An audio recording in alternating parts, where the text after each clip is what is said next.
Eny ary ialana tsiny ny famerimberenana satria tsy nandeha tsara tsy nivoaka mihitsy moa zany ny micro teo de zao tsika vao manomboka zany hoe nisy fahatarany eo amin'ny fiafakadiny eo zany fa tsy maninona akory zany. Eny ary mampanankarena ve sa mampahantra firenena tsy indrina tsara aloha zany firenena no resahana eto ve ny fivavahana kristianina. Eto zany tsika tsy resaka hoe olona anankiray na famille anankiray fa firenena no resaka.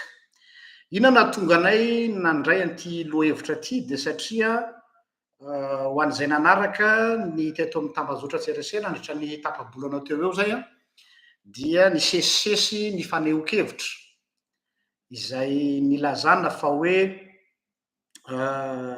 fivavahana kristianina anisany nampahantra ny firenetsika ny aty Afrika, anisan'izany Madagasikara. Tononoko sy singaniko manokana eto lay video nataon'ny rahalahiko Koto lehilahy Maitsoambo izay niteny tamin'iny fotoana iny ary nanao antsoavo mihitsy izy, nanao appel hoe aiza misy pastora na théoloziana na afaka hanao débat aminy ny amin'ny resaka véracité historique ny am' Jesosy sy ny resaka momba ny impact-ny fivavahana mitondra inona teo anivon'ny firenetsika. De tamin'iny fotoana iny izy no nilaza an'izay hoe ny fivavahana kristianina facteur principal nampahantra. Zay le video raha tadidinareo.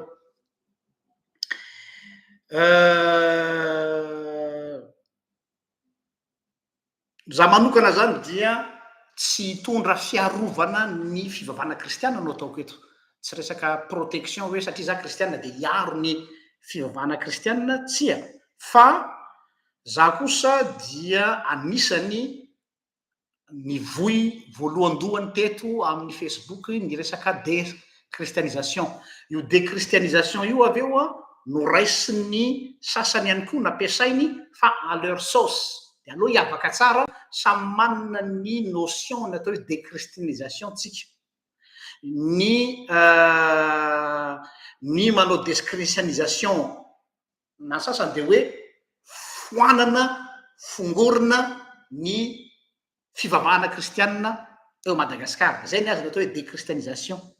Ny antsika indray ny atao hoe déchristianisation de tsy zay fa hoe ajanona lay religion d'extérieur, les religions de paraître fa mitrandraka ny spiritualité intérieure. Zay zany izy. Isika contre ny institution na ny institutionnalisation de la foi chrétienne. Retour à la source amin'ny atao hoe spiritualité chrétienne fa tsy religion chrétienne na ny ataotsika hoe religion de profondeur fa tsy religion d'extérieur superficiel. Eo no tsy mampitovy ny fomba fijery. Ary eo no tsy hitovizako hevitra ary tsy miombon-kevitra amin'ny Koto aho amin'ny langage ampiasaina satria langage na absolutisation ny azy. Fa mbola hiverenantsika zay rehefa avy eo. Zay ny ankilany. Ny andaniny kosa dia nisy pasteur anankiray izay tsy tonoko anarany eto fa ho fantatrareo ihany izy, izay ajaiko tokoa satria samy mpiara-miasa ao amin'ny tompo, tsy misy samihafa, fa toeriko marindrano ary akitsirano ihany koa ny filazana fa tsy mahay miara-dalana ho izy ny fahantrana sy ny filazantsara.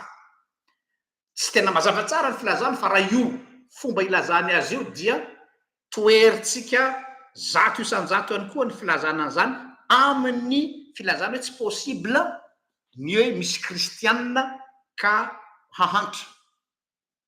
Hoe toeritsika ny hoe misy kristianina mahantra.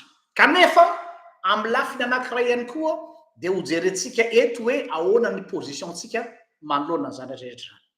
Zay zany ny antony aloha nahatonga anisafidy ity lohahevitra ity. Alohan'ny idirako lalina dia hamaly ny antso nataon'ny Koto lehilahy Maitsoambo hoe miantso pasteur na théoloziana hanao débat aminy ny mahakasika ny historicité an' Jesosy.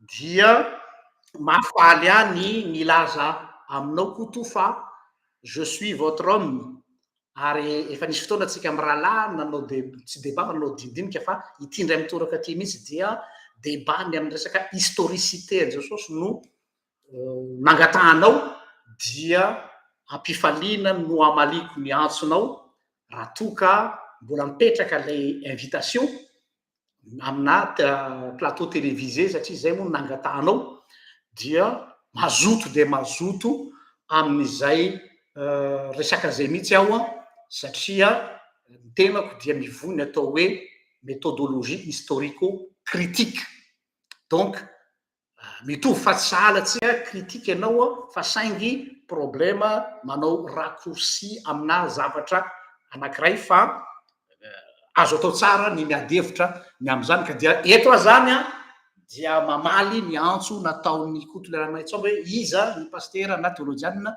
vonona anao débat télévisé ny am'ilay lohevitra izay nangatany ka dia misokatra zany zay ny fanasana vonona ny tenako hanatanteraka zany amy fotoana zay mampety azy sy ny fanasana atao amin'ny fahitalavitra am'izay fotoana zay fa avelatsika any satria mandehade mandeha ny fotoana fa nazanatsy zany de zao hoe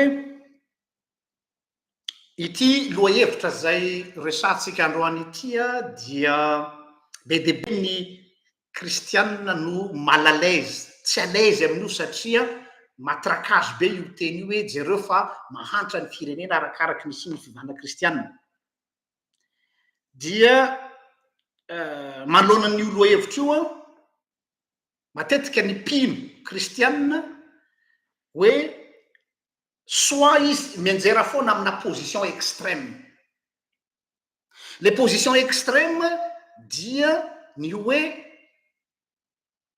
no amy teny izy hoe tsy ny fivavana kristianina no nampahantra ny firenena fa ny mpitondra sy ny institution sy ny sisa no nampahantra azy na position le hoe zay tena ao amy jesosy de tsy maintsy manan-karena lasa am'izay position roa zay fa tsy mandinika an'ilay toe-java misy de façon factuelle ary sociologique no zany ny approcheko hoentiko amalina nyty lohevitra ty androany de approche historico-sociologique et théologique approche historique satria tsika tsy manao resaka eny ambony abakabaka tsy manao spéculation théologique tsy manao torapo charismatique hoe alleloia tsy maintsy mandeha io tsy maintsy manan-karena zay maraka am' jesosy isika dia mbola veriko foana ny théologie arahany RGL de tahaka ny hazo misy racine misy fakany zany hoe mitombona de façon empirique mitombona de façon historique mitombona de façon pragmatisme ny fotom-pisainatsika ary miaingy avy am'izany pragmatisme miaingy avy amin'ny empirisme zany miaingy avy amina fait historique zany no misandratra makany amin'ny atao hoe spiritualité tsika fa tsika tsy tonga de le misavona eny amin'ny abakabaka tonga de le ara-pana fotsiny fa ny ara-panatsika de misy fototra iorenany ary rationnel io fototra iorenany io ara-pana io izay approche zay matetika tsy mahazatra atsika fa soit le extrême ara-pana be soit le extrême tonga de le hoe raison fotsiny fa natsika izy roa reo dia mahay miaraka tsara izay zany notondrako valitely eto hoe azo atao tsara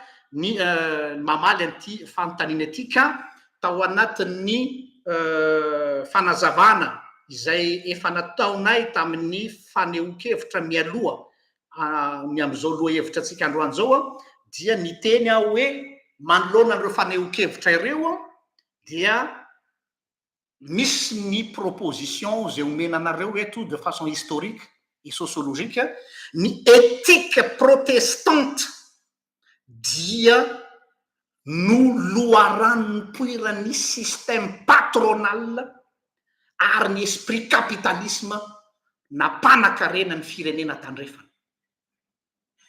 tsy afaka ny mandahan' zany raha économiste ary izy fa misy empreinte ny conséquence ny réforme ny créer tsy ny réforme no niteraka ny capitalisme fa ny réforme no suscité esprit capitalisme na catalyseur ny capitalisme ny réforme protestante ary ho azavaitsika eto aloha izy donc zany raha valina direct hoe mampanakarena firenena ray ve ny fivavahana dia eny fa tsy le fivavahana charismatique na le mivavaka eny Antsonjombe na le mivavaka any am-piangonana no mampanakarena fa ilay foto-kevitra ilay mentalité réformée lay éthique protestante no mila fantatry ny firenena malagasy ahafahany maka orientation eo amin'ny ahafahany mitondra ny fampandrosoany firenena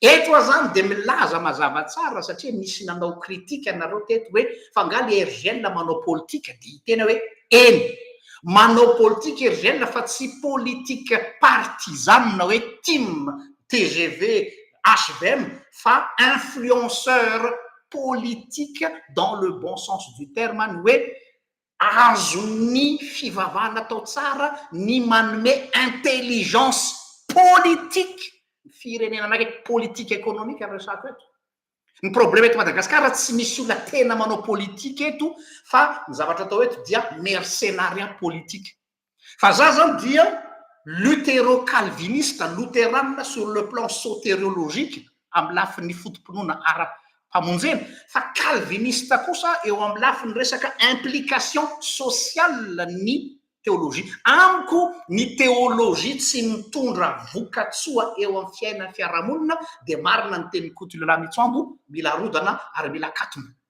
fa amiko ny théologie dia azo ampiasaina tsara au service du développement social économique na firenena anankiray ary efa nisy zany teo amin'ny tantara fa tsy hoe nofinofy tsy hoe revin-gadra tsy hoe spéculation fa ho jerentsika eto ara-tantara ny nisiany zany ka maninona tsy azo atao ao Madagasikara raha nisy zany tamin'ny tantara izay mahatonga amin'ny teny hoe méthode historico-sociologique amin'ny premier partie ny zao lahateniko zao de deuxième partie ilaza ny approche théologique manoloana an'io fait historique sociologique io zay zany no mitarika atsika am'izao lahateny androany zao ka dia idirako am'izay le hoe ilay approche historico-sociologique hoe mitondra fandrosoana firenena ve ny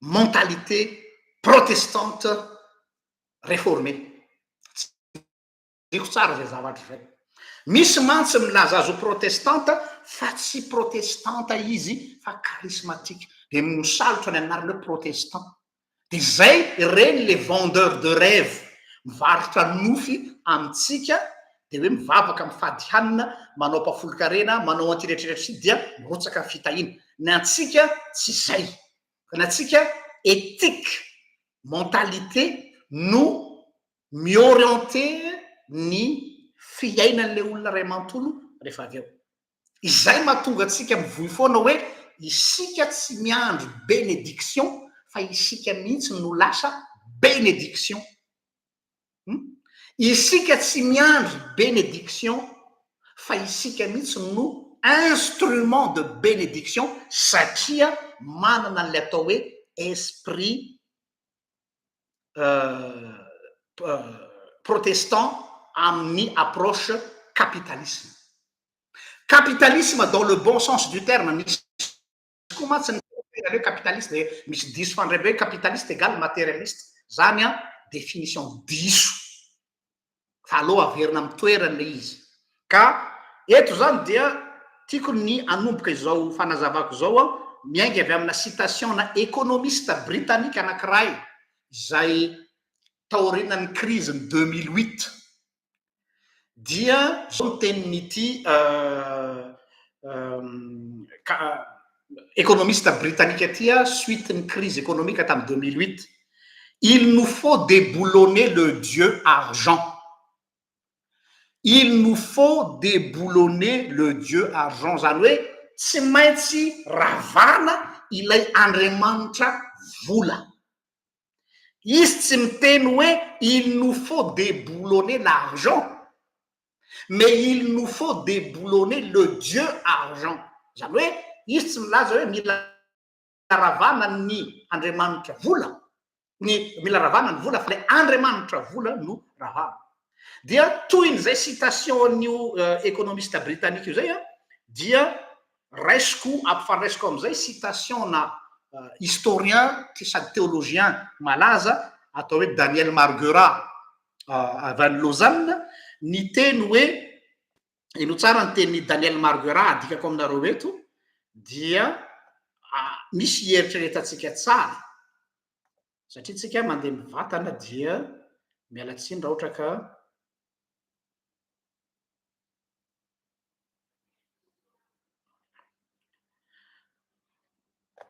kely a.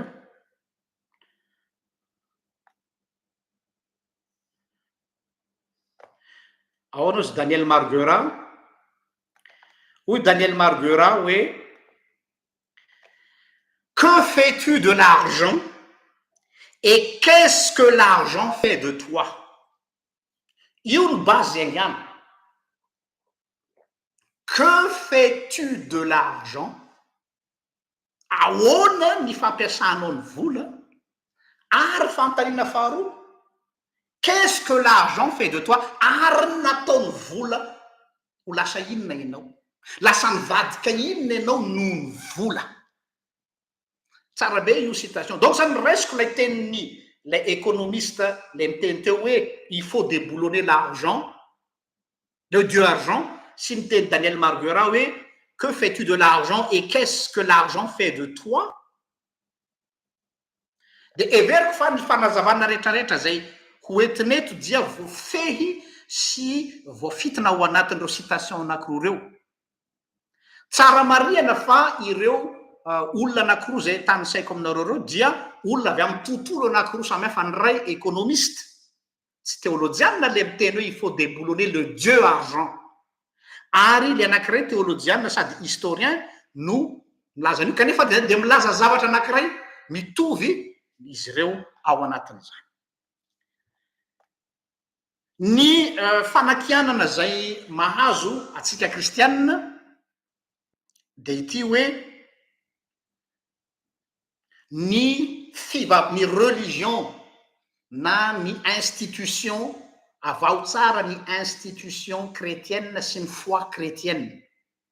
Problema ary zay ny siombonako hevitra amin'ny rahalahy kotoa, izy manao amalgame an'ilay izy. Foi chrétienne hafa, ny religion chrétienne hafa. Le foi chrétienne, le spiritualité izay tsy misy tompony io, tsy any FJKM, tsy any FLM, tsy any katolika, fa question de religion de profondeur ositsika, religion d'intériorité, fa tsy religion d'extériorité.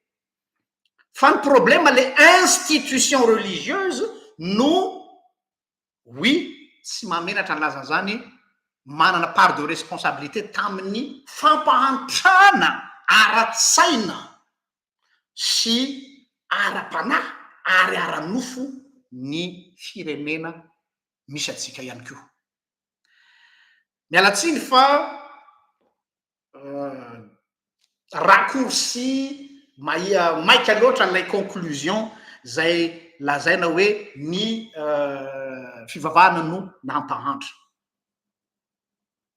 Ka eto manaiky aho, ary isika araky ny teny zay miainga avy amin'ny tantara, manaiky fa teo amin'ny tantarany zao tontolo zao sy ny tantaran'ny fiangonana, dia ny fiangonana dia anisany nanararoatra ny tsy fahalalan'ny olona, nampahantra firenena maro, pray tsy kombakomba sy pray petsapetsa tamin'ny resaka esclavagisme, oui, pray tsy kombakomba tamin'ny resaka colonisation, oui, ireo institution religieuse manaiky an'izany tsika ary tsy afaka miala amin'izany satria les faits sont là.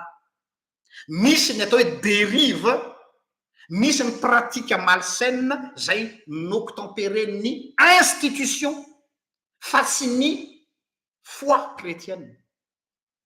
tsy reny olona ireny aminay no mireprésente ny foi chrétienne fa ireny olona reny no niezaka ny institutionnalisé ny foi chrétienne. Or ny foi dia tsy zavatra paretre ivelany fa resaka intériorité le izy. Ary tsy ataoko angamba fa tsy révélation reny filazany reny fa hatramin'izay efa nivoizina be, surtout amin'izao fotoana zao mirongatra be ny esprit panafricanisme amin'izao fotoana zao, dia raha mahatsikaritra nareo ny conséquence ny esprit panafricanisme dia manao retour en force ny traditionnaliste rehetrarehetra ary hita Madagasikara zany miseho masoandro daholo milaza mpandala ny fomban-drazana ireny olona reny hatramin'izay to ihany fa tsy hita trasy fa no le mouvement panafricanisme dia natao io mba ahafahana manao substitution an'ilay religion chrétienne. Ka io raha olona tsy mampaninona anay mihitsy na rapitso de rapitso ara foanana ny religion chrétienne ho anay manokana aloha c'est pas un problème.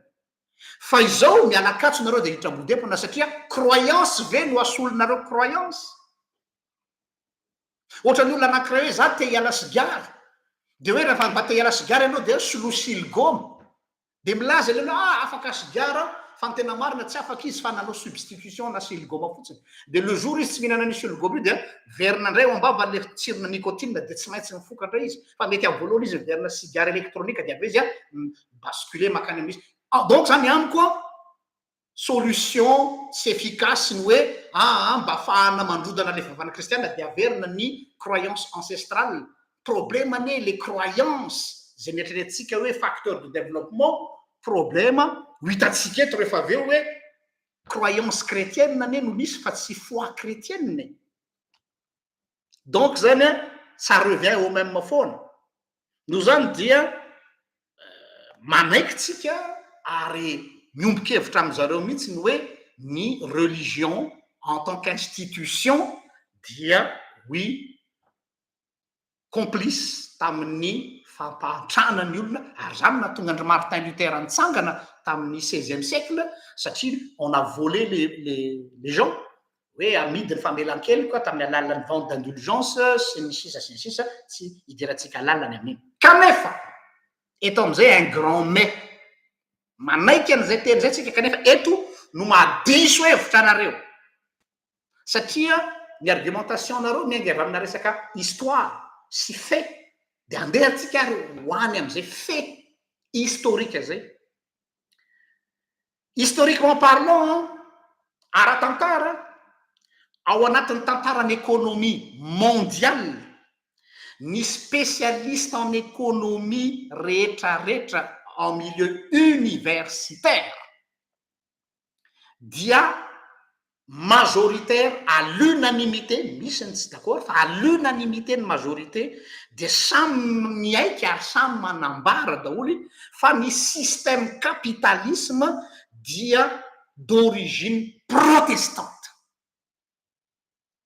Ny système patronal capitalisme dia ny s'inspirer avy amin'ny réforme protestante.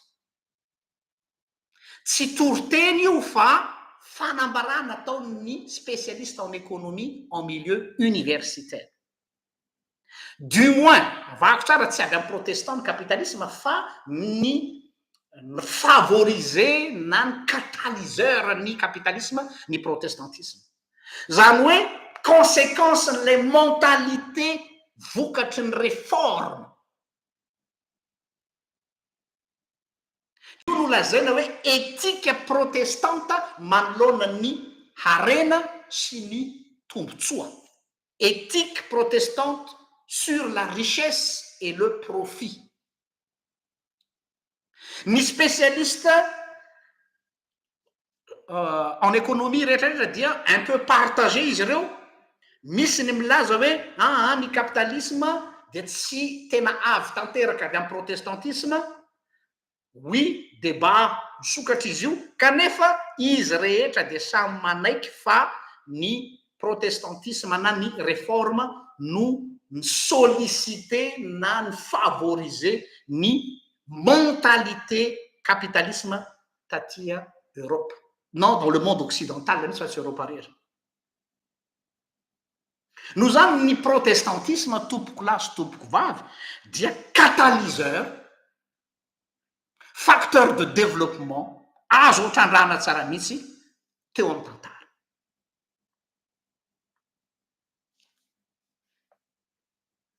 ohatra nahatonga an'izany vao raikitra ny réforme vao raikitra ny réforme ataon'ny Martin Luther dia en parallèle niaraka tamin'ny réforme dia ny foa tamin'ny torimasony ny tantsaha rehetrarehetra dia natonga an'ilay atao hoe révolte des paysans.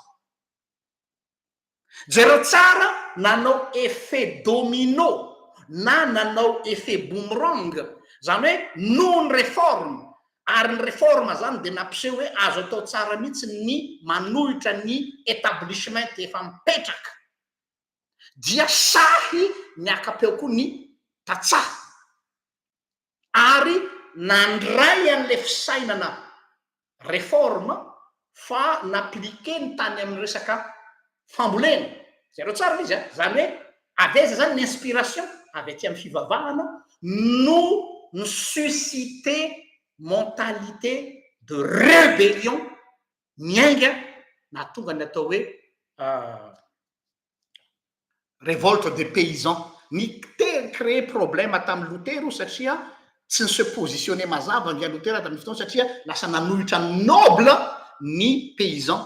Or Lutero dia anisany narovan'ireo noble allemand ary ny financé ny réforme tahaka ny Frédéric le Sage, prince de Saxe.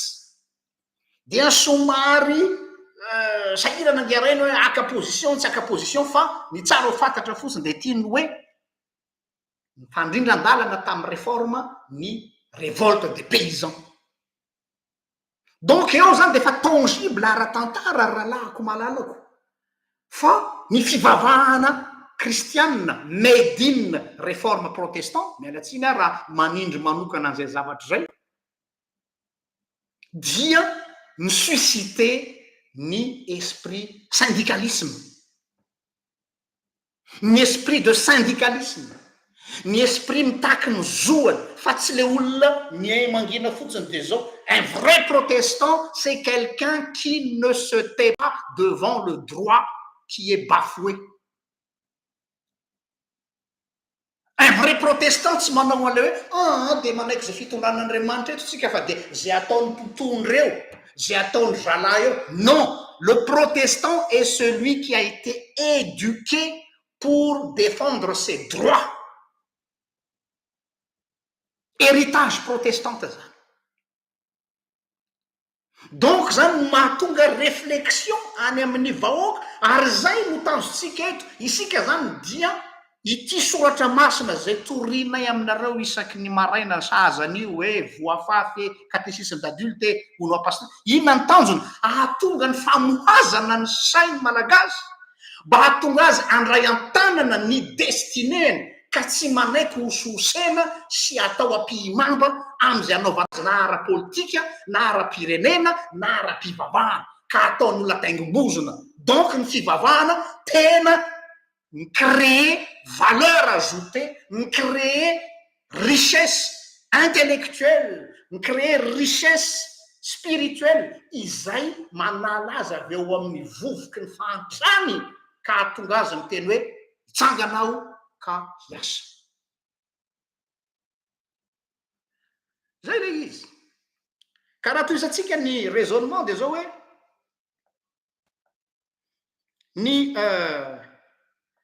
ny conception antsika ny atao hoe capitalisme no diso détourner ny olona ny capitalisme hoe le olona mpanakarena. Non, c'est pas ça ny atao hoe capitalisme. Hoe toko capitaliste be snob be tsy azony olona dika le matetika ny olona manino zany dévienne l'essence. Ny capitalisme tsy manambara olona mpanakarena mihitsy. C'est une mentalité, c'est un principe. Inona le capitalisme? Ny capitalisme dia pour faire simple dia ity le izy ho adikako eto dia omeko anareo eo ambany eo. Avy aty amintsika protestante no nipoiran'io. On est fier d'être protestant parce que itsika no mitarika ny olona hiala amin'ny fahantrana noho izay zavatra zay. izao lay fanazavana hoe propriété privée des moyens de production et l'accumulation de capitaux grâce aux profits réalisés et les réinvestir dans l'entreprise. Zany hoe mivoy mitrandraka ny fanana propriété privée. Inona le propriété privée? Tsy voatery any amin'le atao hoe héritage familial traditionnel intsony, fa afaka manana propriété privé le olona, dia iny avy eo no ahafahany manao production mamokatra izy, dia iny production iny avy eo no ahafahany mahazo capitaux na kapitaly hoentina miasa, dia ny kapitaly iny avy eo ny tombotsoa azony amin'le kapitaly, tsy hoentiny anaovany oeraoera, tsy hoentiny anaovana la vie, fa ataony réinvestir indray any anatin'ny entreprise izy ao anatin'izay. Ny fanontaniana mipetraka ary ho atsika où est le mal? Za zay miteny aminareo eto zao dia misy miteny hoe ay ve pasteur Jean-Luc manana loko politique. Eninareo am'izay zao ny loko politikako, je suis un homme de droite. Toe-tsaina protestant nolovaiko tamin'ny Calvin zany, hoe isika dia natsoina anao production mba ahafahantsika mi-investir andreo eo anivon'ny société. Izay ny tena fanaovanao politika tompoko, mitaiza ny olona ho amina fotom-pisainana politique, fa tsy mitaiza amin'ny olona hiditra anaty atoko politique. Efa niteneniko teto foana fa hoe ny rôle anareo politicien ny manabe anay citoyen lambda mba hanana fijery misokatra amin'ny raharam-pirenena sy ny raharaha andavanandro. Tsy ataonareo zany fa niatsonareo anay dia lahatra eny amin'ny 13 mai, niatsonareo aminay dia hanao grevy, niatsonareo ilavanareo anay atakatra anareo amin'ny fitondrana, vita ny ilavanareo anay dia arinareo any amin'ny poubelle zay. Noho zany rehefa tsy hanao miasa anareo nareo dia mialatsiny fa voatery ny teolojianina toahy no hanao an'izany, ka tsy maninona na toranareo vato hoe misy nanompanay misy masy tato amin'ny page tato hoe pasteur avy anao dia manao politique, satria ny politicien ny fireneko ils ont fait un abandon de poste. Iza no ampianatra an'le izao le hoe vrai politique. Ka eto tsy ananakavana eto na eo amin'ny fitondrana nareo, na any amin'ny mpanohitra nareo, na eo anivon'ny mpitondra fiangonana nareo, rehefa ianareo no facteur de blocage ny développement ny firenena malagasy dia tsy maintsy ho kritikavana eto. Ka rehefa mety mifanandrify amin'ny zorodambanareo izy dia manao politika le RGL, ary tao lasa mpanohitra le RGL, ary tao lasa miaraka amin'ny fitondrana andreo ny sasany sika. Zay le problème eto amintsika.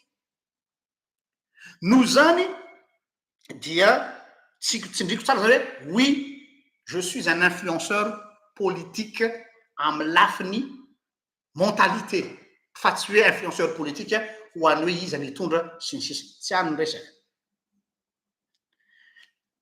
Aizany ratsy amin'izany zany fanazavana kapitalisme zany.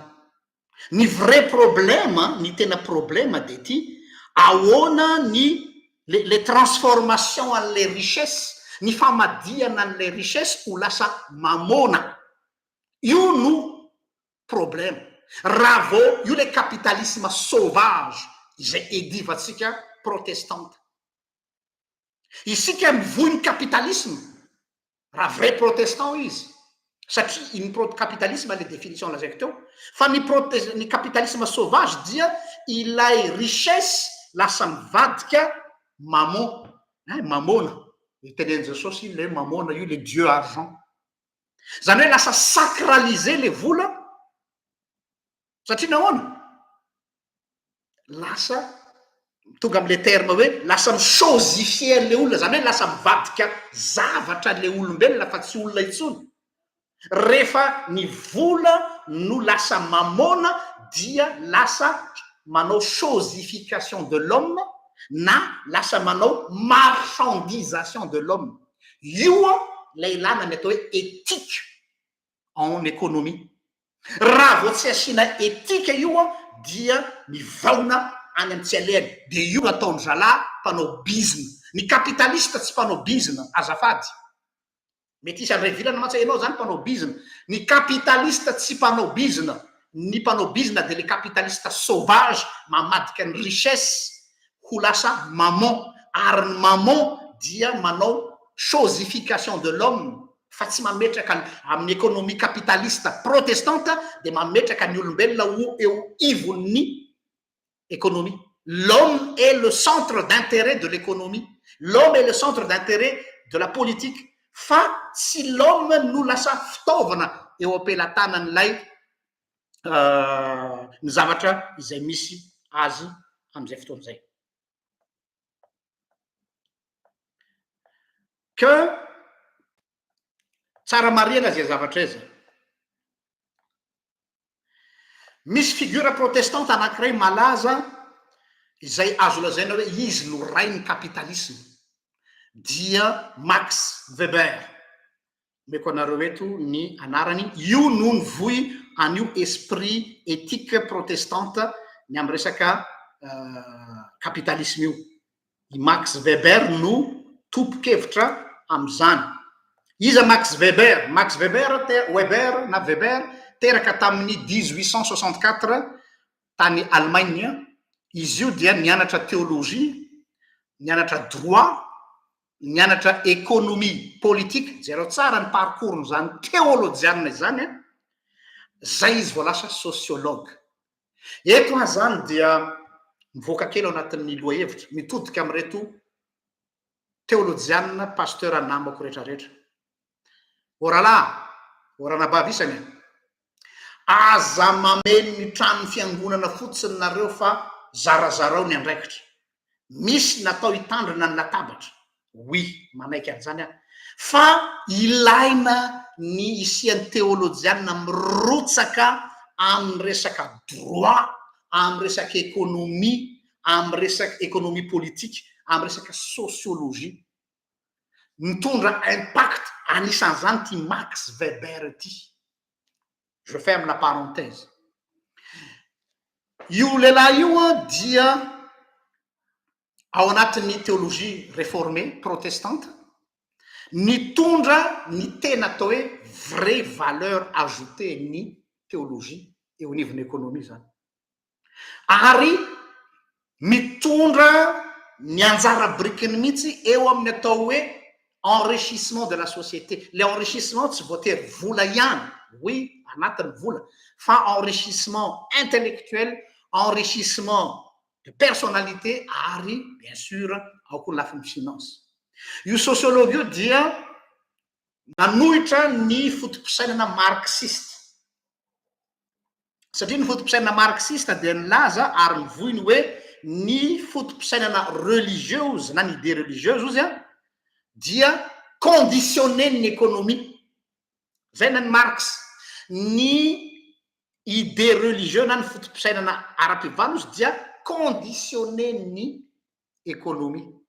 Fa Max Weber kosa nampisehoany contraire an'izay hoe non, ny économie dia conditionnée par la religion.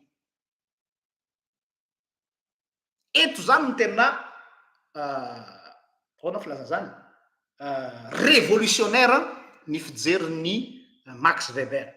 Satria zao tany amin'ny andro atenatena na tamin'ny andron'ny Moyen Âge, ny mentalité en matière économique tamin'ny Moyen Âge dia miorina amin'ny zavatra tokana dia ny lafiny atao hoe héritage. Ny économie, système économique Moyen Âge dia miorina eo amin'ny atao hoe héritage, zany hoe lova sy resaka héréditaire. Ka le héritage eto tsy vola ihany fa hatramin'ny fotom-pisainana hoe zanaka tatsà dia tsy maintsy tatsà, zanaka dokotera dia tsy maintsy dokotera, zanaka avocat dia tsy maintsy avocat. Io mentalité ny tamin'ny fotoanandro tao anivon'ny fiangonana ary zay koa no nanabe ny lafiny économique teo anivon'ny firenena tandrefana. Fa rehefa tonga ny réforme tamin'ny 16e siècle dia nopotehiny protestantisme io cadre de vie io. Tsindriko tsara hoe nopotehiny protestantisme io cadre de vie io. Ahoana ozy ianao? Ny éthique protestante dia mivoy ny atao hoe individualité tsy individualisme eo tsika fa manao jeu de mots tsy individualiste ny protestant fa individualité zany hoe le individu no jerena fa tsy ilay le collectif asa raha zanareo tiako tenenina l'individu qui compte et non le collectif zany hoe ny protestantisme miaingy avy amin'ny théologie réformée dia mampiseho mazava tsara zany fa ny le tsirairay am'izay no mikonty fa tsy hoe izao no lova napetraky ny razana de ty no tsy maintsy tohizana fa tsy mikonty ny avianao na le individu zany izay mahatonga n'le fampahantrano zay lazainy koto lehilahy maitsoambo satria le collectif no autorité mibaiko an l'individu de l'individu manaraky efa fotsiny izay ny fotom-pisainana talohan'ny réforme fa rehefa misy ny réforme dia ny fo atorimaso zay non za afaka manova ny cours de l'histoire un petit moine augustinien qui s'appelle Martin Luther un individu il a su bouleverser le monde occidental zay l'héritage protestant azavaiko misy kokoa ny conséquence tangible ny réforme de ty nofoana amin'ny réforme ny atao hoe confession auriculaire les confessions etanao le mandeha miconfession ny mopera le auriculaire sofina de le hoe nanota mopera de ina ny fahotanao de zao de ina tokony ataonao iny zany le confession auriculaire araky ny tenin'ny historien protestant no zany tsy ny communauté intsony no mijoro ho mpitsara na mamaritra ny fiainanao fa mametraka an'le olona eo amin'ny atao hoe responsabilité individuelle ce n'est plus l'église ni l'institution qui dicte ses lois sur l'individu fa l'individu lay olona concerné no atao face à sa propre responsabilité zany hoe responsabilité individuelle vokatry ny examen de conscience ny manokana am'izay io ny problème misy ao Madagasikara tsy navela ny olona handinika amina himpony fa misy communauté te hitondra ny fiainan'ny olona ary io de marina ny filazan'ireo namantsika izay miteny hoe io mampahantra ny gasy fa za kosa nefa ny manohitra hoe izay lay fisainana tamin'ny moyen âge fa za te hiteny hoe ny réforme protestante tompoko dia mifanohitra am'izay no izy eto zany dia mitodika amitsika protestant ianareo zay milaza za tena protesta mialatsiny am'le fomba fiteny zay tena protestant hatrany amin'ny dadabe anay hatrany amin'ny razanay zay tsy nampianarina zay tena FJKM hatrany amin'ny tsinay maintinay zay tena FLM hatrany amin'ny dadabe sy ny razanay 4e génération nefa ianao tsy manana an'izay atao hoe examen de conscience sy mametraka an'izany atao responsabilité individuelle zany donc vous n'êtes pas un vrai protestant vous êtes resté au Moyen-Âge à l'époque du catholicisme du Moyen-Âge je suis désolé il faut dire les choses telles qu'elles sont protestant fosque ny maro tsy fantany akory ny éthique protestante nefa izy mivanavana sy minainaina milaza hoe sa protestant sa tena protestant sa tsy zao tsy fantany no zany dia aleo tompokoa fataro ny identité atsika raha zay milaza azo protestant resako eto l'individualité io toetsaina individualité io no niteraka esprit d'entreprise teo am'zareo tandrefana miala am'le cadre familial ny protestant tompoko ny pionnier tam'izany aloha azany resaka Ny protestant no nanome le toetsaina hoe ny individu aloha, ary ny individu iny say miala amin'ny cadre familial, cadre héritage communautaire, afahany manana esprit d'entreprise. Jereo tsara ny pays anglo-saxon manana ny toetsaina io, satria nahoana ny pays anglo-saxon sy ny scandinave, ny faritry Norvège, Suède, Danemark, ce sont des protestants, majorité protestante. Manana ny toetsaina ataontsika hoe individualité fa tsy individualisme.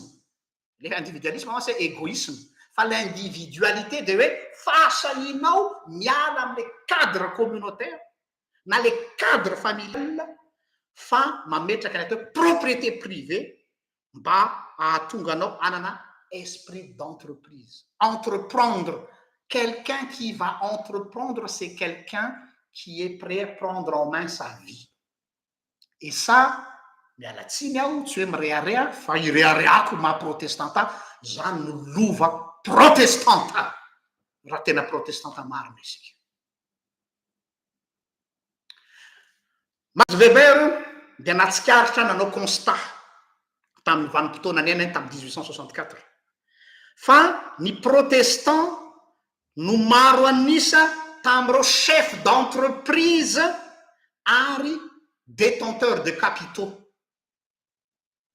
Ny protestant no maro anisa tamin'ny chef d'entreprise tamin'ny androny ary détenteur de capitaux. Eto amin'ity faritra misy anaty eto Belgique, eto amin'ny faritry ny atao hoe Hainaut na Charleroi, dia mbola hita trasy azo tsapaitanana ny mine eto Belgique izay nitrandraka ny charbon taty Belgique talohan'ny trandrahana ny fossile, ny resaka pétrole, dia protestant no tompony carrière na mine rehetra. Ary zany nahatonga ny bâtiment, ny temple protestant mijoalajoala tia Belgique tsy mitovy any amin'ny tany hafa satria ny détenteur na capitaux teto ary ny chef d'entreprise dia protestant. Nolovainay eto amin'ity faritra Hainaut ty zany zavatra mbola ny tantara tsy fanadiny tompo. Tsika zany tsy maniditsidina any amin'ny habakabaka fa isika dia miainga avy amina fait historique. Zay le approche historico-critique ary tsika empirique fa tsy charismatique mandeha amin'ny hoe angamba zao ara-panahy. Non, miainga avy amin'ny zavatra azo provena tsara avy aty ambanitsika. De io teny ny Max Weber io marina io. Ary tamin'ny vanim-potoana Max Weber dia betsaka ny akamaroan'ny jeune catholique. Eto tsy misy resaka fanaratsiana an'izany izy fa constat na sondage tamin'ny 1864. Ny jeune catholique rehetrarehetra tany Allemagne, taty Europa, dia nisafidy ny étude secondaire en humanité. Ina le humanité, étude enseignement général zany raha netsika. Satria nahoana? Satria le héritage familial de hoe ao anaty famille européenne dia tsy maintsy misy prêtre anankiray, tsy maintsy misy avocat anankiray, dia tsy maintsy misy dokotera. Ary mbola misy ohatra am'izao ao Frantsa, eto Europe, hoe famille bourgeoise dia mbola mitana an'ilay héritage familial hoe tsy maintsy amin'ny zanaka zareo, tsy maintsy miteraka telo zareo. Ny ray destiné à devenir médecin, ny ray destiné à devenir prêtre, ary ny ray destiné à devenir un avocat. Satria zay lay zavatra nisy tamin'izay fotoana. Zay mahatonga ny protestant mandrava an'io. Ka ny jeune protestant rehetrarehetra vokatry ny réforme dia ny se lancer amina formation professionnelle makany amin'ny industrie. Zareo tsara samy zanaky ny tandrefana fa ny katolika dia nakany amin'ny atao hoe héritage familial, dia tsy maintsy manao pérennisation de l'héritage. Io le héritage ravain'ny réforme, docteur, avocat, prêtre. Ny protestanta kosa dia miteny hoe retour à la source, nitrandraka ny arenaky ambony tany, dia nisy ny formena ho lasa artisan any amin'ny resaka industrie.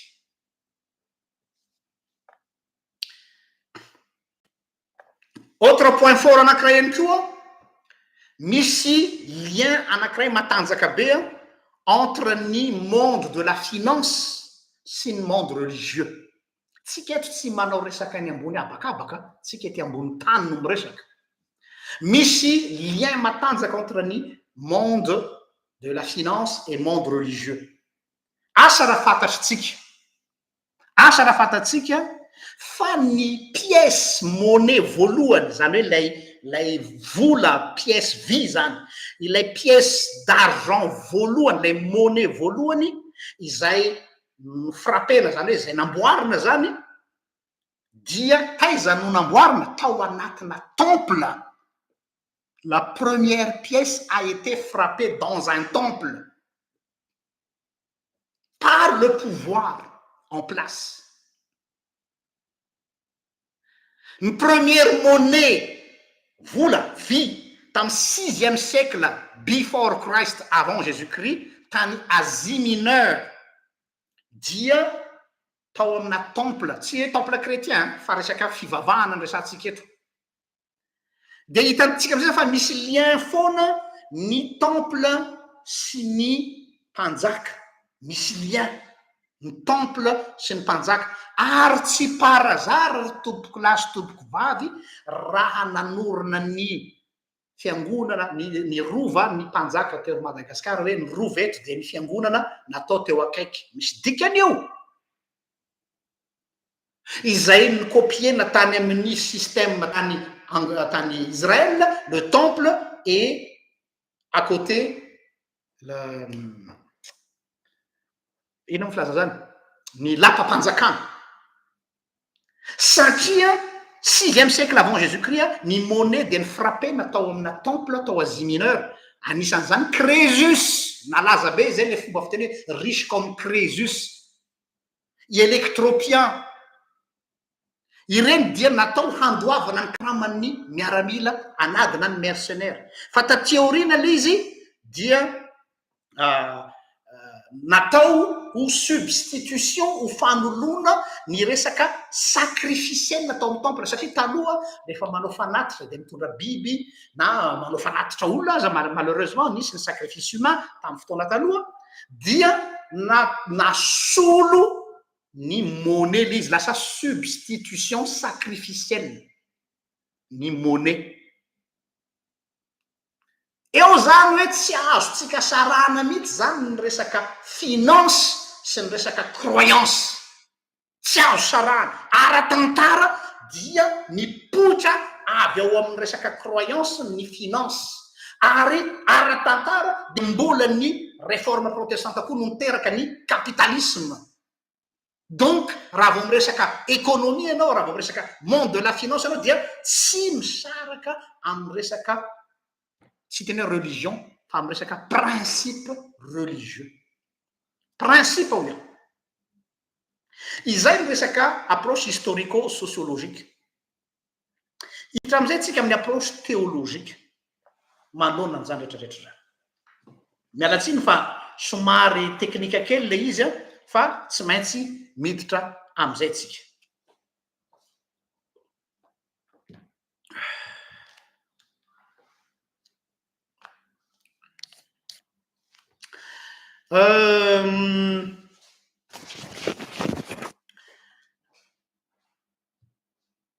Ny hitanareo ny problème atsika amin'ity thématique ty raha olona dia zao, be loatra ny resaka natao momba azy ty, ary noho ilay fivoizana ny nampisarahana ny faute zany dia faute avy ety amintsika kristianina. Satria isika no nampisaraka ny spirituel sy ny matériel. Ara-nofo be zany sy ara-panahy, isika ty amin'ny ara-panahy. Misy ato amin'ny pejy ato raha nareo mpanaraka amin'ny pejy tsy mbola tsy mahafehy tsara ny foto-pisanety.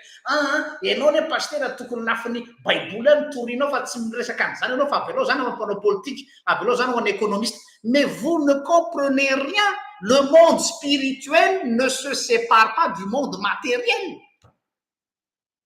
désolé za zany tena izay maha protestant libéral am'izay fotoana zay.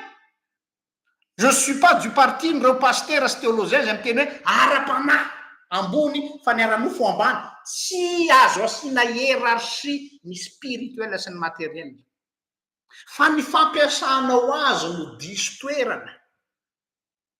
Izay le lazany hoe déboulonner le dieu argent et non pas déboulonner l'argent.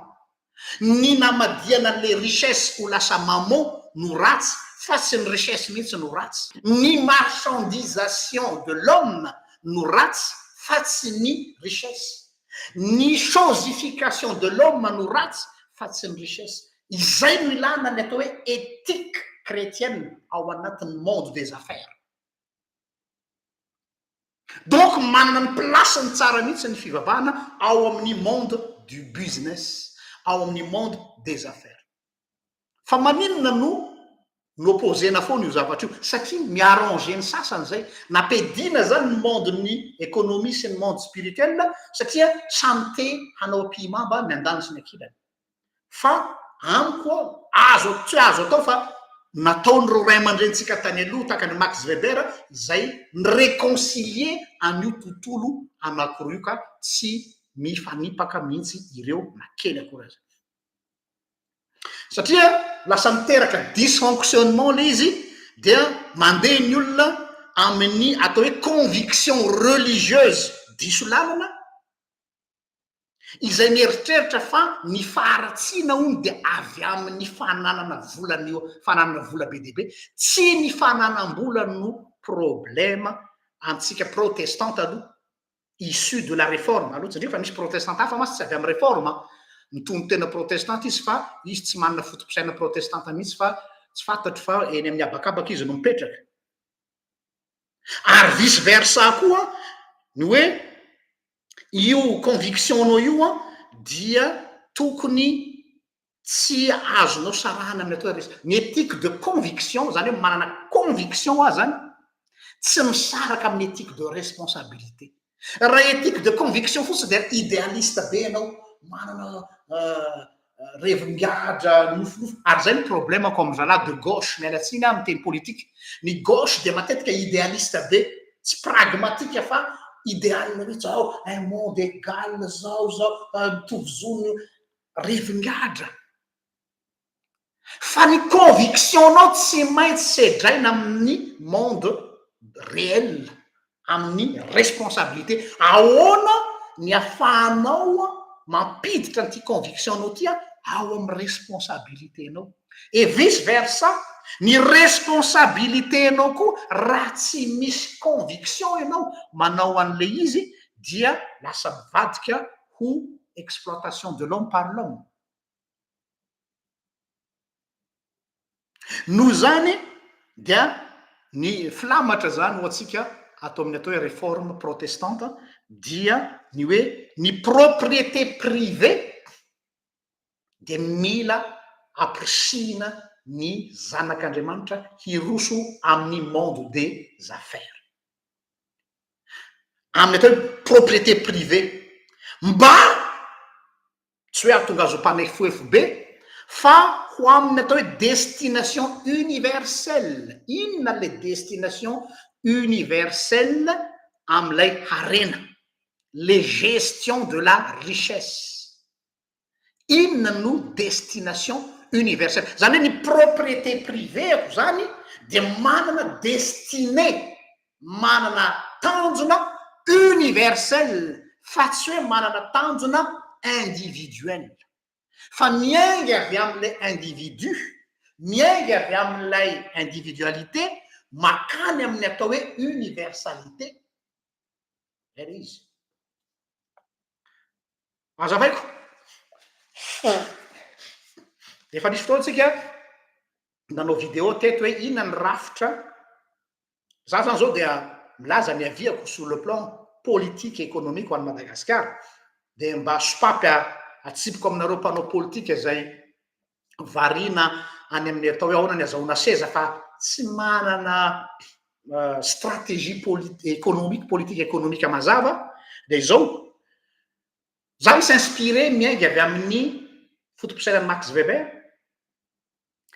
ary nefa koa ampitahaiko amin'ny le système patriarcal atao amin'ny testamenta taloha sy le système patronal dans le monde gréco-romaine taty amin'ny testamenta vaovao. Averiko ny système économique hitako mety ao Madagasikara dia mixage ny fotopisainan'ny Max Weber zay marina fa kapitalisme européen iny fa tsy atsika kanefa le fotopisainana le hoe mamoa ny individu aloha fa aveo dia miampita aty amin'le système patriarcal satria nahoana tsy azo ny problème atsika Madagasikara be de be ny olona nianatra de le système économique frantsay anglisy américaine no batainy makany Madagasikara tsy mety satria le rafitra misy ao Madagasikara rafitra anthropologique rafitra sociologique aty amin'ny Haïtiary mihitsy dia patriarcal atsika zany hoe fitondran'ny ray aman-dreny fitondran'ny lonaky fitondran'ny tangalamena fitondran'ny zokibe io rafitra patriarcal io azo adaptena tsara am'le fotopisaina protestante. Ahoana ny fomba anadiana azy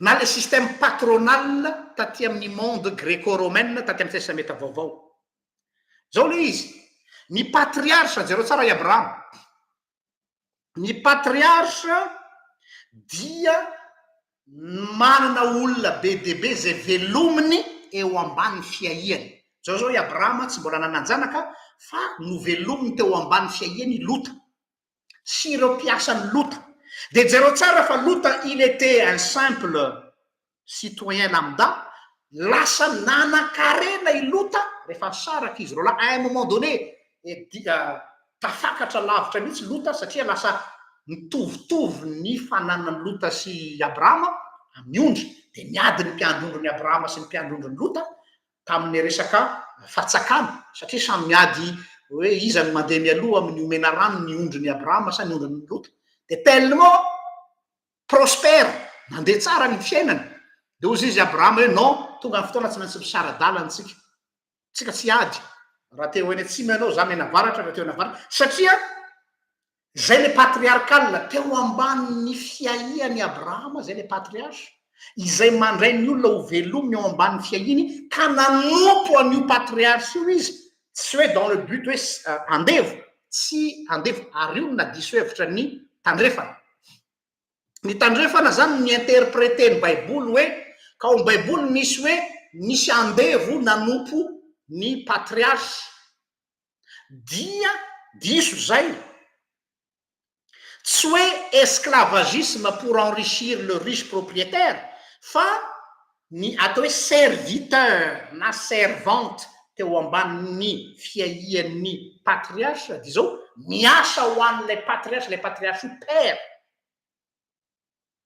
dia rehefa manan-karena le patriarche de mandeha le atao hoe système de ruissellement hitanao le ruissellement avy any ambony ny loharano de rehefa miboiboky avy any loharano ka be deabe ny rano dia mikorina makaty ambany dia migioka ny rano sotroina ny vahoaka aty ambany izay le système patriarcal ary io système patriarcal io tena mety tsara amin'ny malagasy satria izy zay nitoetsaitsika le hoe andeha hiasa aman'olona tsy andevo le izy fa manao zay ahatonga an'lay père ho manana maizy azy de aveo iny manao effet domino na manao ruissellement makaty ambany ohatray koa ny système patronal natao amin'ny testamenta vaovao arao tsara ny fanoarana nataony Jesosy nivoaka ozy izy ny lehilahy anankiray nitady mpiasa nivoaka ozy izy ny lehilahy anankiray nitady mpiasa de nivoaka teny an-tsena de nahita olona lay mipetrapetraka fotsiny any an-tsena eny tanareo le miasa mora ino fraza zany le miasa mpanao sarakandro sarakatsaha zay any ambanivohitra mahita zany tsara nareo misy olona zao tsy miasa tonga ny maintso ahatra de mitanitanindro eo an-tsena eo pavion eo le tovolahy matanjaka miaraka amin'ny angady de mandalo ny tompon'atanimbary hoe lahy ve tsy miasa andro any de alaivony angadiny lahy de makany an-tanimboly io le système patronal tsy andevony fa piasany contractuel amin'iny andro iny iny le hoe saraka tsaho izy tsika dia io système patronal io de zao mitovy am'le patriarcat ihany manao zay ahatonga ny arenan'ilay patron na ilay père ho tonga ruissellement makaty ambany any koa izay ny système de droite raha vadika sur le plan politique économique am'izao fotoa zao zay mahatonga anao zaho a dia nirona amina système de droite fa tsy possible mihitsy ny atao hoe égalitarisme tsy possible zany hoe égalité zany revingadro zany hoe itovy daholo ny fananany itovy daholo ny arena ny fananan'ny olombelona rehetra atao bota c'est de l'utopie revingadro zany ary raha misy olona mampianatra anareo an'izany dia laingy zany fa ny mpanan-karena de tsy maintsy misy foana ny classe moyenne de tsy maintsy misy foana ary ny olona sahirana de tsy maintsy misy foana fa le système de régulation ao anatin'izay zavatra no ilana éthique araka ny volazako teo mba ahafahany olona miaina am'izay tandrify azy toy izantsika ny soratra masina zareo tsy anatin'ny soratra masina zao a tantarany Boaza sy Rota io le système patronal ny lalàna teo amin'ny testameta taloha de hoe ny tompona tanimboly rehefa mapakatra ny vokatra de tsy mahazo avy hatrany tsy mahazo miverina fandroany ohatra mandalo zany le tonga ny fiakarany ovy dia le première collecte iny a iny any fa tsy mahazo iverenany fandroany de manaraka avy eo aorina ireo olona sahirana mitsipona izay ambiny tsy voangony tracteur tao anatin'ilay camion napetraka andriamanitra ho lalàna ao amin'ny testameta taloha zany loi levitika satria izay mihitsy le système de ruissellement hoe efa manana ny ampy ny eto dia ireo ambiny zay tsy voangona mahavelona an'ireo olona aty ambany irota tadidinareo irota le nanangona mitsipona varim-bazaha izay any Boaza no zany za manokana zany dia tsy mivoina atao hoe égalitarisme le hoe mitovy daholo ny olona rehetra impossible zany fa misy ankolafin'ny olona ary io a dia toetsaina capitalisme protestante mialatsiny ava asomeko zay zavatra io hoe tsy isika rehetrarehetra no ho avanana amin'ny atao hoe monde des affaires c'est pas tout le monde qui est fait pour ça justement ary misy ankolafin'ny olona fa eo indrindra no mila apetraka tsara ny le rafitra teo zany ahoana le tenin'ny soratra masina le hoe tsy afaka manompo an'andriamanitra sy mamona ianareo ino ma tsy mahatonga sasany ka raha teninao zany ane pastera de anao zany tena hanompo an'ny mamona evakio tsara le soratra masina tsy ny teny le soratra masina hoe tsy afaka hanompo an'andriamanitra sy ny vola ianareo io nefa navadiky ny sofitsika hoe sady na manompo an'andriamanitra na mitady vola diso zany tsy afaka manompo an'andriamanitra sy mamona avao tsara le vola ao amin'ny testameta vaovao a lay vola en tant que vola de denarion no filaza azy iny le vola fa mamona na mamona dia nalaina avy amin'ny teny araméen izay symbole na dieu de la fertilité araméen io mamon io zany hoe tsy lasa moyen na fitaovana intsony lay vola fa lasa finalité ino no antopisian'le olona donc tandremo ny mamadika ny vola ho lasa mamona zany hoe tandremo mamadika ny vola ho lasa finalité fa tsy mampiasa an'le vola ho moyen diso zany le filaza hoe tsy afaka manompo an'andriamanitra sady mitady vola fa tena aprochine atsika hitady an'ra vola fa ny vola dia apetrao amin'ny toerany moyen fa tsy finalité raha vo finalité io de lasa vadika mamona ary mbola apiko amin'ny Lioka toko fahenina amby folo andininy fa sivy ka hatramin'ny fahatelo amby folo Lioka 16:9-13 de misy an'izao hoe ny mamona tsy marina atao azahoana sakaiza no tsara ty teny Jesosy ty mety manaitra anareo hoe tsy mahay manompo an'Andriamanitra sy mamona anareo. Eto indray nefa izy miteny amin'ny Luka 16:13 ny mamona tsy marina ataovy azahoana sakaiza. Amin'ny teny frantsay izy de hoe faites-vous des amis, faites-vous des amis avec l'argent trompeur. Zay le mamona. Faites-vous des amis avec l'argent trompeur. Ina matrompeur azy dia raha vao mieritreritra ianao fa ao amin'ny vola io no misy ny sécurité anao, izy no miazona ny ainao, dia lasa mamona izy zay.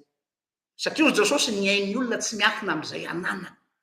De tadidinareo le fanoarana nataony Jesosy any hoe nisy mpanan-karena anankiray ozy izy izay mitombo ny fananany, de ozy izy hoe aleo apitatra tsy ratsy le izy. De nanitatra izy magasin de stockage mba ahafahany mametraka ny arenany rehetrarehetra ao anatin'ny magasin de stockage io.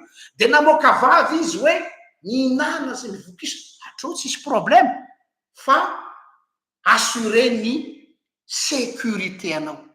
Iry zay no mamona, raha vao ny vola no garantie ny sécurité dia lasa mamona am'izay fotoana zay le izy. Aloha hijanona denariona ny vola, zany hoe mijanona moyen, fa aza vadika mamona na lasa finalité.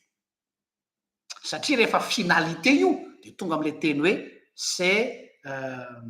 c'est la fin qui justifie les moyens. Par tous les moyens de manao zay azahoana ny raha vola. Non, moyen aloha izy fa tsy finalité. De farany ao amin'ny Matthieu toko fahaenina andininy fahaefatra amby roapolo ka hatramin'ny fahasivy amby roapolo dia misy an'le teny hoe zareo mivorona fa sady tsy mamafy izy no mijinja. Io koa mantsy no ampiasain'ny sasany any amin'ireny église charismatique reny. Tsy mila miasa ianao fa mivavaka fotsiny dia latsaka aminao ny fitahin'Andriamanitra, fa Jesosy nampiasa le teny ao Matthieu toko fahaenina hoe mivorona ao izy tsy miasa na mijinja na mamafy nefa ny rainareo zay ny an-danitra mamelona azy. Oui, ny teny an'izay Jesosy. Fa diso ny fiheverantsika hoe tsy miasa mivorona. Ora olona.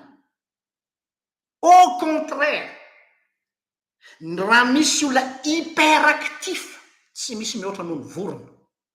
Fa izao no mahasamy hafa azy amintsika. Isika olombelona miasa mafy hitsinjovana ho avy, na nitsonjovana ny vody andro merika. Ny vorona de miasa mafy mba hivelomany amin'ny androany. Io le lazainy Jesosy. Ampoan'ny andro ny ratsy miseho ao aminy dia mianarany vorona. Ny vorona tena miasa ary tena miasa mafy, mais pas pour la sécurité de l'avenir, mais pour arriver à leur vie d'aujourd'hui. Ary io manova etika be dia be eo amin'ny rapportnao sy ny vola. Misy io landevoziny vola, dans le sens hoe tena miasa izy fa tsy misitraka an'ilay vola izay no tadiaviny, dans le sens hoe toujours le hoavy foana, fa ny vola tompoko de au service de l'aujourd'hui. Le aujourd'hui tsy hoe koa nanina andray andro le izy de ho ajifa daholo vola, tsy any le izy.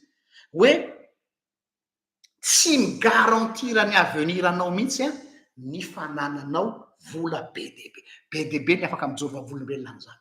Zay tsara ny crise de 2008.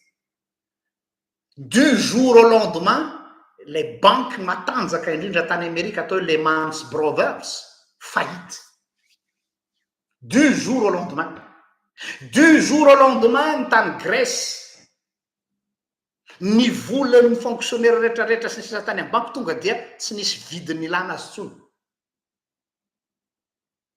Donc tsy sécurité, tsy miaro sécurité anao io, fa ny création de richesse no miaro ny sécurité anao.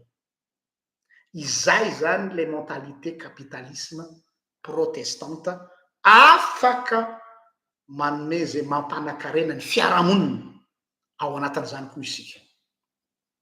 Zay ngamba no entiko amaranana an'ity lahadinikitsika tya miala tsiny fa somary miala kely amin'ny mahazatra ny zavatra zay miresantsika eto kanefany a tsy maintsy natao zany mba afahako mitondra valiteny an'ilay rahalahntsika zay miteny hoe tsy mitondra arena na valeur ajoutée ny fivavahana diso betsika fa ny tantara mampiseho ny sondage mampiseho ny fait historique koa mampiseho zany ny théologie moa tsy lazaina ntsony fa dia enoko ngamba fa mamaly an'ilay fanontaniana zay de mbola veriko any lay alohan'ny amaraminatsika nanao antso teto ny rahalahntsika koto ny am'le hoe anao débat télévisé ny am'le resaka historicité an'jasosy a dia nanasy izy hoe mila olona pastera na théologiana vonona ny ifampiresaka aminy sur le any ambony plateau télévisé ny am'izay a dia eto zany de milaza fa vonona ny anatanteraka an'izay a tsy fantatro moa ny fomba anatanterahana azy sy ny moyen fa dia milaza fotsiny ny fahafahako raha ohatra ka mapety atsika rehetra le izy zay sy zay ndray ary fa dia mirano soa atsika rehetra samita in'Andriamanitra manome fotoana anareo a ho amin'ny manaraka indray veloma tompoko